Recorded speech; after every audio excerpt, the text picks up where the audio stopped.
Pangilinan na isang abogado. Tama umanong SP, lalo na't gugulong na ang paglilitis. Kukunwari pa itong unggoy ng Senado na si Kiko Pangilinan na ayaw niya daw tanggapin yung pagiging Senate President. Huwag kami. Wow, dagat.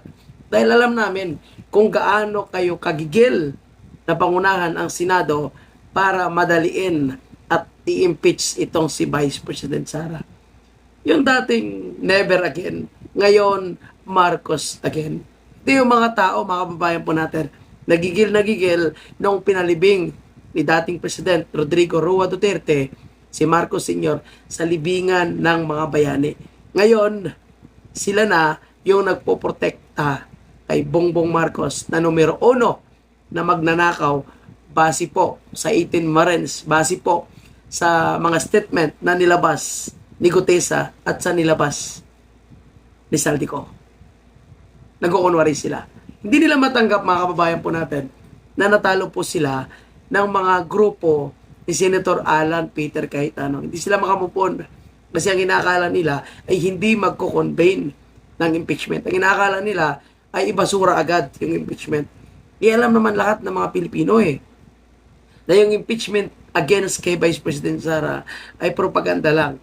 Pamumulitika para sirain yung ating Vice Presidente. Tanggalin dahil takot ang mga buaya na makulong sa kanilang kasalanan sa pagnanakaw sa flood control. Anyway, tag-ulan na. Kaya nagpaparamdam na naman yung kalikasan. Oo, ito na naman yung pinabayaan at pinagnakawan na proyekto ang flood control. Ito, pakinggan natin mga kabayan natin. Congress is hereby called to order. Wala pang isang linggo matapos palitan ng liderato ng Senado, malapit nang mapigtas muli ang PC na nagbubuklod sa 13 senador na may hawak ng mayorya ng Senado. Dahil hindi na inaasahang sumipot pa sa Senado sa Lunes si Senador Ronald De La Rosa, kapos na ng isa ang mayorya. At ayon sa source ng Abante, isa sa mga kasama ngayon sa mayorya ang kakalas na umano sa 12 na natitira. Dahil Alam mo, mangyayari talaga yan. Inaasahan naman natin yan, mga kabayan po natin. Dahil alam naman natin na tinatakot nila yung mga senador. Yung mga senador po silang tinatakot. At ayon po sa ating nakuha ng mga informasyon at source, mga kabayan po natin, isa po ngayon sa kanilang tinatakot ay walang iba, kundi si Senator Loren Legarda. Si Loren Legarda, mga kabayan po natin, isa di umano sa kanilang tinatakot ngayon, nakasuhan. So, I don't know kung anong kaso, no? Senator Jingo Estrada, Senator Joel Villanueva, Senator Chis Escudero. So, ito, ang magkapatid na Villar. So, gigipitin di umano ito kapag hindi pumabor dito po sa sinasabi nilang grupo ng takbo. Actually, totoo lang, kung Senator Bato de la Rosa ay tumakbo para proteksyonan ang kanyang sarili, itong mga ito tumakbo para ilaglag ang kapwa nila senador. Kabaliktaran, mga kababayan po natin. Kasi bago nagkaroon ng putukan, sila po ay nakaalis na. So kung ikaw ay doon ka sa nagsuporta ka kay Senator Alan Peter Cayetano, naiwan ka dahil nag-uusap-usap pa kayo kasama Senator Bato de la Rosa, at itong grupo na ito ay nakaalis na hindi man lang kayo sinabihan na may papasok na NBI, may magbubutas na NBI, at dadaan sa GSIS. Papanig ka pa ba na alam mo na traitor sila?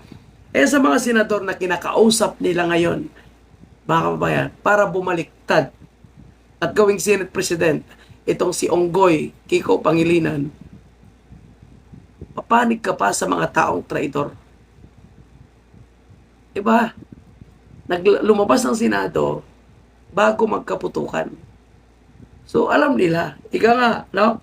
May kasabihan tayo, lamang yung may alam. Kasi mas alam nila na magkakaroon ng putukan. Kaya, bumatsi agad sila. Kasama dyan, itong magkapatid na tulpo. So, talagang mga traitor ito. Sambayan ng Pilipino, itong Tota Soto, Gatchalian, Erwin Tulfo, Rapi Tulfo, Risa Ontiveros, Bam Aquino, Kiko Pangilinan, JB Ejercito. Yung mga ito, maaga sila lumabas. So, bibigyan nyo pa ba sila ng pagkakataon? Susuportahan nyo pa ba ito na alam nyo ng mga traitor. Kung tinatraitor nila, yung kapwa nila senador, na parang kapatid na nga nila yan. Dahil halos ilang araw nila nakasama sa isang linggo. Kaya nilang ilaglag, kaya nilang pabayaan, maiwan sa loob ng Senado, which is alam nila na magkakaroon ng enkwentro sa loob. Diba? So ngayon kung ikaw ang senador, puprotektahan mo pa yan, lilipat ka pa dyan. Kaya ako lang mga kabayan natin, sa mga senador na tinatakot, lumabang kayo. Kasi, kaya nga kayo binoto ng taong bayan dahil may tiwala sa inyong kakayanan. So, bakit kayo magpapatakot sa administrasyon ni Bongbong Marcos? Kayo na lang yung inaasahan ng taong bayan. Yung mga kongresista, lahat bayad. Lahat na tumanggap. Yung mga pumirma sa impeachment, ilang milyon ang kanilang tinanggap. Ilang malita na naman yung kanilang natanggap. Diba? Kawawa yung taong bayan. Kaya kung nagkaroon ng utang ang gobyerno ni Marcos Jr., puntahan natin yung utang. Kasi mahilig sila magkumpara, mga kababayan po natin, na malaki daw po yung naging utang ng Pilipinas ng administrasyon ni President Duterte. Sige, tingnan natin. Yung utang ngayon ni Bongbong Marcos sa kasalukuyan is 5.7 trillion. Si Tatay Digong sa 6 na taon, nagkaroon ng pandemya, nagkaroon ng gera sa Marawi, no? Maraming build, maraming proyekto, 6 trillion yung inutang ng ating bansa. At bago siya bumaba, nakabayad pa si Tatay Digong. Nabawasan yan. Bago siya bumaba. Si Bongbong Marcos, sa sinasabi nila nagbabayad ng utang, 5.7 trillion. Walang maipagmalaking proyekto. Maliban sa Ghost Project ni Bongbong Marcos. So ano yung pinagmamayabang ni Claire Castro na malaki ang utang na nakaraang administrasyon? So, yung pera natin napupunta sa kanila. Yung pera natin napupunta sa mga magnanakaw. And yung mga gusto ma-impeach si Bibi Sara. Ang punot dulo naman ito, kung bakit gigil na gigil sila na palitan si Senator Alan Peter Cayetano as Senate President dahil takot sila na maungkat yung cover-up na ginawa ni Ping Lacson sa flood control project. At yan ang gusto nating malaman. Yung flood control na yan.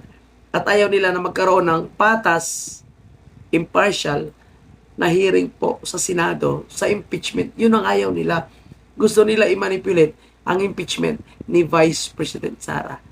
Kaya itong si Soto o itong si Kiko, nagkukunwaring ayaw. Pero gigil na gigil ang gunggong na yan, ang unggoy na yan. Dahil tila hindi na kontento kung paano i-handle ng bagong SP ang mga nangyari sa Senado buhat ng maupo si Senador Alan Peter Cayetano noong Lunes. Matapos umugong ang pangalan ni Senator Juan Miguel Zubiri para sa kanyang comeback as SP, may mga lumutang na iba pang pangalan. Ayon pa sa isang unimpeachable source ng Abante, suportado ng Malacanang si Senador Kiko Pangilinan bilang Senate President. Di ba? Ayaw nila kay Senator Alan Peter Cayetano kasi hindi nila kayang kontrolin. Hindi kayang kontrolin ng Malacanang. Isoto kasi kontrolado nila. Itong si Kiko, unggoy to eh. Unggoy, di ba? Pwede nila makontrol yan, unggoy. Lalo na ngayong nasa Senado na ang articles of impeachment para matiyak na makonvict si VP Sara sa oras na umusad ang impeachment trial. Si Pangilinan na isang abogado, tama umanong SP, lalo na't gugulong na ang paglilitis. Kung hindi nagkakudita sa Senado noong Lunes, Mayo 11, si Pangilinan ang nakatakdang italaga na impeachment manager na magsisilbing impeachment court administrator. Ayon pa sa source, mahihirapan nang maibalik si Soto bilang SP. Hindi rin umano suportado ng nakararaming senador kung si Senador Panfilo Lacson naman ang susuportahan ng palasyo. Isplok pa ng source. Pwede rin daw si dating SP Cheesy Escudero. Pero mukhang hindi raw niya makukuha ang mayorya ng boto dahil sa flood control issue. Lalong higit na hindi daw suportado ng Malacanang ang nais ng ilang senador na si Loren Legarda ang ipalit kay SP. So, ayaw talaga yan. Ayaw nila kay Loren. Kasi nga, si Loren, anak niya si Elviste. Si Elviste binabanatan si Recto eh. So, ibig sabihin ba, yung sinasabi nating separate branch of government, ang Senado, separate kaysa Malacanang, gusto nila kontrolin. Di ba? Hindi pwede. Hindi dapat papayag ang ilang senador na mapalitan si Senator Alan Peter Cayetano. Kung gusto ng mga senador na sila ay mananatiling independent at hindi pwedeng kontrolin ng Senado, hindi pwedeng kontrolin ng Malacanang at lalong hindi pwede kontrolin ng sino mang oligarko at sindikato. Kaya tama na dapat protektahan si Senator Alan Peter Cayetano. Kung gusto natin na mga Pilipino na maging patas at hindi kontrolado ng bangag na gobyerno, ang Senado, dapat independent na senador ang magiging Senate President. Pag-unggoy, alam nyo na yan. Kontrolado yan. Yun lang po muna, mga kababayan po natin. Maraming salamat at huwag kalimutan i-like ang video ito.